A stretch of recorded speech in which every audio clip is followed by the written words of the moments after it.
আমলের নাজাত বলেন, তারপরে এই যে গৌসিয়া কমিটি থেকে যেটা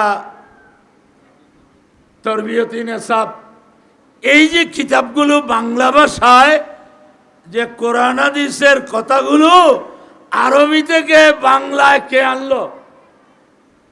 যিনি আরবি জানেন না, বাংলা জানেন, ইংরেজি জানেন, উনি কি আরবি থেকে বাংলা করতে পারবেন? বলেন না পারবেন? তাহলে নিশ্চয় আজকে সাধারণ শিক্ষিতরা দিন সম্পর্কে, ঈমান সম্পর্কে, আকীদা সম্পর্কে, আমল সম্পর্কে, নামাজ সম্পর্কে, রোজা সম্পর্কে, ইসলামী জ্ঞান বিজ্ঞান সম্পর্কে আজকে যারাই যেই পুস্তক পড়ছেন, নিশ্চয় তার গোড়ায় কোনো না কোনো আলেমের অবদান আছে, ঠিক কিনা? তাহলে আপনি আজকে দিন ধর্ম জানলেন আলেমের মাধ্যমে। সেই জন্য আমরা কি হব, উম্মতকে কি হতে হবে, এই প্রসঙ্গে আমার প্যারা নবীর একটা হাদিসে পাক আছে। আমার নবী বলছেন, কোন আলেমা, উম্মত তুমি আলেম হও, আও মুতাআল্লিমান, অথবা তুমি ছাত্র হও, আও মুস্তামিআন, তুমি আলেম হতে পারো নাই, এলমে দ্বীনের ছাত্র হতে পারো নাই, তাহলে অন্তত এলমে দ্বীনের আলোচনা যারা করছেন সেগুলা শ্রবণকারী হও, এগুলা শুনো। কয়টা গেছে? কোন আলেমান, আলেম হও, আও মুতাআল্লিমান, এলমে দ্বীন অর্জনকারী হও, দুইটা, আও মুস্তামিআন, অথবা এলমে দ্বীনের কথাবার্তা শ্রবণকারী হও, এগুলো শুনো। তিনটা গেছে, আও মুহিব্বাল্লাহু, তোমার পক্ষে ছাত্র হওয়াও সম্ভব নয়, তোমার পক্ষে আলেম হওয়াও সম্ভব নয়, তোমার পক্ষে তার কথাবার্তা শোনার মতো সুযোগ তোমার হাতে নাই, তুমি দিন মজুর, হাড় ভাঙা পরিশ্রম করো, অন্তত তাকে মোহাব্বতকারী হও। সুবহানাল্লাহ। অনেক রিক্সাওয়ালা আছে যে সারাদিন রিক্সা চালাইলেও সে একজন হুজুর যখন বলেন যে আমাকে একটু এদিক সেদিক নাও, সে অন্য ভাড়া রেখে, এরকম অনেক রিক্সাওয়ালা আছে যে এই অনেক টাকা যাক কিনে আমি হুজুরকে নিয়ে যাব। সুবহানাল্লাহ। এটা মহব্বতের প্রকাশ। সেই মহব্বত তাকে কোথায় নেবে? হুজুর যেখানে যাবে তিনিও সেখানে যাবে। কেমনে? বুখারী শরীফের হাদিস, মুসলিম শরীফের হাদিস। একজন মানুষ এসে জিজ্ঞেস করল, মাতাস সাআতু ইয়া রাসূলুল্লাহ, ইয়া রাসূলুল্লাহ, কিয়ামত কখন? কিয়ামত হবে, কিয়ামত হবে, কিয়ামত হবে, কিন্তু কিয়ামত তো হয় না, কখন হবে? মাতাস সাআতু ইয়া রাসূলুল্লাহ, ইয়া রাসূলুল্লাহ, কিয়ামত কখন হবে? তাহলে বোঝা যায় সাহাবাদের আকীদা ছিল কিয়ামত কখন হবে রাসূল জানেন। বড় করে বলুন সুবহানাল্লাহ। যেই ব্যক্তি যেই কথা জানে না, মানুষ সেই কথা তার কাছে জিজ্ঞেস করতে যায় না।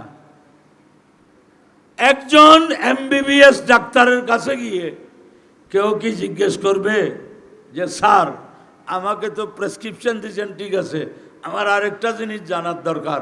কি? বলে সূরা ইয়াসিন পড়লে কি সওয়াব হবে?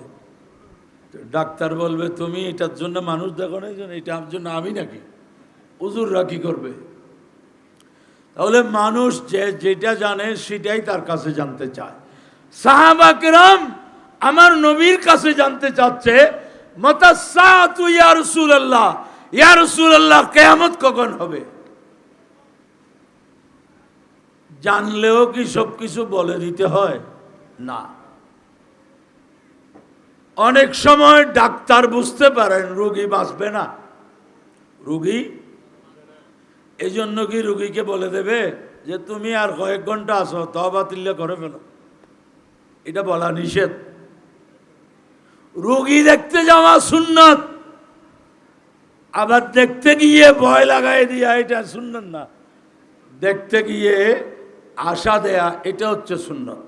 আরে ভাই এগুলা কোনো রোগ, এখন অনেক চিকিৎসা আছে, তুমি আল্লাহ দিলে ভালো হয়ে যাবে, আমরা দোয়া করতেছি। আপনার দোয়ায় তার হায়াত না বাড়লেও সে কিছুক্ষণ তো শান্তি পেল। বড় করে বলুন সুবহানাল্লাহ। আমার প্যারা নবী বলছেন, উম্মত তুমি একজন ইমানদারকে খুশি করো, এটা তোমার জন্য অনেক বড় নেয়ামতে পরিণত হবে। সেটা হচ্ছে বিষণ্ণ, পেরেশান, দুঃখিত, চিন্তিত মানুষকে একটু আনন্দ দাও।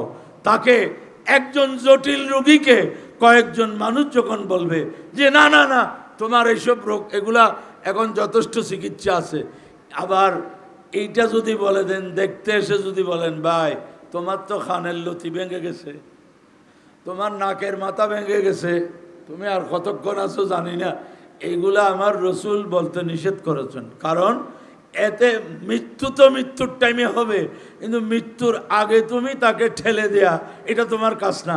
তুমি তাকে আশান্বিত করো, তাকে একটু ভরসা দাও, এর দ্বারা এ যখন খুশি হবে আল্লাহ তোমার উপর খুশি হবে। বড় করে বলুন সুবহানাল্লাহ। তো প্যারাজরিন, আমার রসুল বলছেন, যখন প্রশ্ন করলো মাতাস সাআতু ইয়া রাসূলুল্লাহ, কিয়ামত কখন? আমার নবীর উদ্দেশ্য কিয়ামত কখন জানলেও বলে দেয়া এটা আল্লাহর ইচ্ছা নেই। সেজন্য রসুল বলছেন কিয়ামত কিয়ামত কখন, কি জন্য বলতেছ?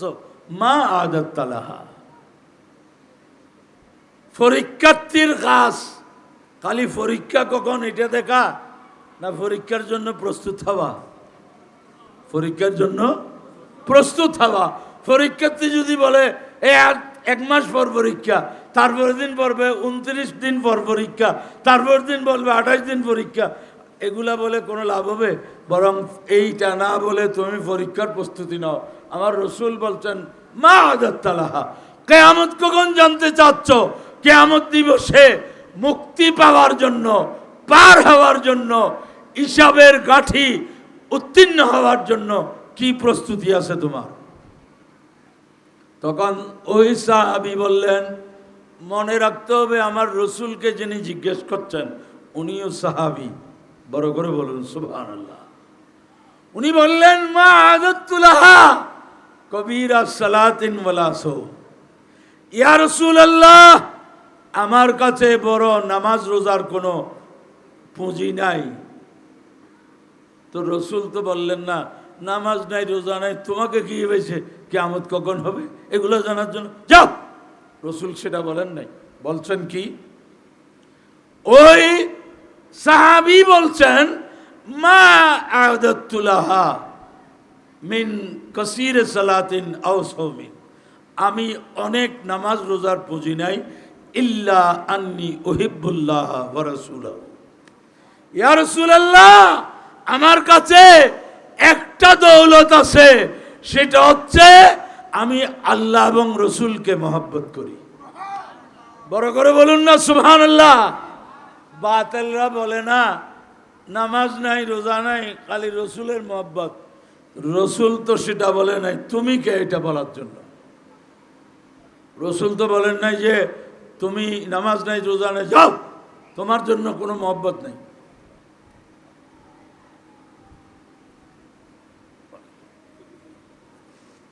তো এই ব্যক্তি বললেন কি, ইয়া রাসূলুল্লাহ আমার কাছে একটা সম্পদ আছে, সেটা হচ্ছে আমি আল্লাহ এবং রসুলকে মহব্বত করি।